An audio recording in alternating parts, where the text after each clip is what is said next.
In this lesson of the tutorial, I'm going to talk to a little bit about how to retopologize properly over your sculpt so that it's then easier for you to go ahead and texture properly. As you can see, this is part of those part of the character sculpt that I showed you in the earlier lesson, which we saw the pants. This is the actual sculpt from ZBrush, and as you can see, it's not a very complex sculpt. It's basically a sculpt that's going to allow us to have a little bit of detail in terms of character folds or the folds on the character's pants. And you basically want to add your detail inside of ZBrush to where it really mimics and looks like a pair of jeans. This way it's going to be very easy for you to understand where the seams go or where the pocket textures are going to be. And it's sort of like magic, is you want to kind of fake it as much as you possibly can so that people don't know, or they think that there's actual pockets and seams on the character mesh. And the way that I would basically go about retopologizing this is, and this is basically just a template so of what you would actually go ahead and build over. And the easiest way to basically go ahead and retopologize this is just understand how the edge flow should work. Okay, and since we have our pockets here and some of the folds on our pants, you would basically just trace over like this. You know what, let me go ahead and make a new layer so that I can then like turn down the opacity so that you guys can see through, you know, what I'm doing here. And so you basically have the back seam here on the pants and the pockets themselves, the side seams. I'll go ahead and turn the opacity down there a little bit so we can then see through it. And go ahead and trace over this of how I would, you know, basically retopologize here. And it just takes a little bit of, you know, a little bit of time and a little bit of understanding upon how you would basically retopologize in terms of, you know, geometric layout. And this is going to be easier for you to go ahead and texture as well, especially if you do a good job retopologizing your character.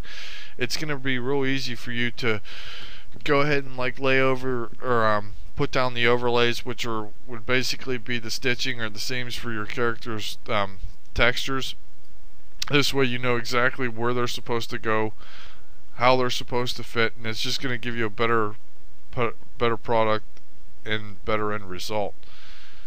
And you can see where I'm just basically sort of drawing over the mesh here. And it just takes a little bit of time to understand here.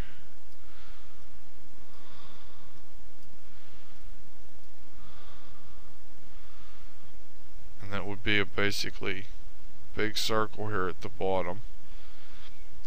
But it's also going to allow you to make a really good clean normal map in the long run or in the end.